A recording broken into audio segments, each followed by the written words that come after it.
सुकन्या समृद्धि योजना डाक विभागर सबुठु सर्वोत्कृष्ट योजना भावे परिगणित होईची जहा कन्या संतान पाई यह उपलब्ध रही। एई सुकन्या योजना समृद्धि रे आपण मानकर जदि खाता अछि ताहले 2025 रे आपण मानकु एई सुकन्या समृद्धि योजना रे कोन सब बेनिफिट मिलिबा को जाउची ता विषय मु आपनकु एई वीडियो माध्यम रे आलोचना करिवि। ता पूर्वरु मु आपण मानकु कहिबि सुकन्या समृद्धि योजना रे को माने शामिल हेई परिबे, सुकन्या समृद्धि पाई एहार योग्यता मानदंड कोन रहिची, एही योजना रे को माने लाभ उठेई परिबे, संपूर्ण तथ्य एई वीडियो माध्यम रे आमे आलोचना करिबा। ता पूर्वरु मु आपण मानकु कहिबि चैनल जदि नुआ करी आपण देखुचंती वीडियो को लाइक करी चैनल को सब्सक्राइब कर नथिले चैनल को सब्सक्राइब करी पाखरे थिबा घंटी चिन्ह को दबाई दियंतु। तो चलंतु सर्वप्रथम आमे जानिबा सुकन्या योजना रे शामिल होवा पाई एहार योग्यता मानदंड कोन रहिची से विषय रे आलोचना करिबा। परे सुकन्या योजना नुआ अपडेट विषय रे आलोचना करिबा। देखंतु केवल झियो संतान को नाम रे एई सुकन्या समृद्धि योजना खाता झियो संतानर पितामाता किंबा आईनगत अभिभावक द्वारा खोला जाई पारिबो।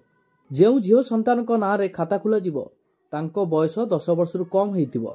देखंतु 10 वर्ष रु कम अर्थात जेतेबेले झियो को जन्म हेबार मात्र गोटिए दिन होइतिबो सेही दिन ठारू नेकी 10 वर्ष जहा कि आपनकर 10 वर्ष रु कम हेतिबा दरकार।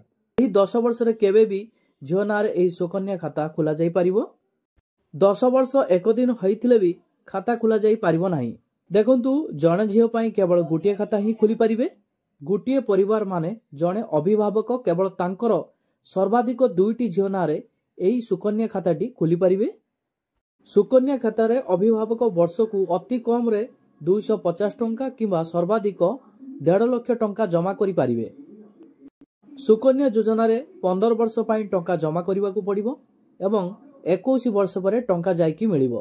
सुकन्या योजना रो योग्यता मानदंड गुड़िक यह थिला सुकन्या समृद्धि योजना रो साम्यक सूचना।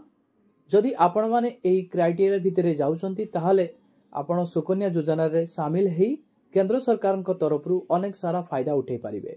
जदि आपण मानकु ए वीडियोटी सहायकारी लागुथुओ ताहाले फ्रेंड्स मानकु वीडियोटी को शेयर कर देबे। चैनल रे जदि नुआ करी वीडियोटी देखुथिबे ताहाले वीडियो को लाइक करी चैनल को सब्सक्राइब करी पाखर थिबा बेल आइकन को क्लिक कर देबे।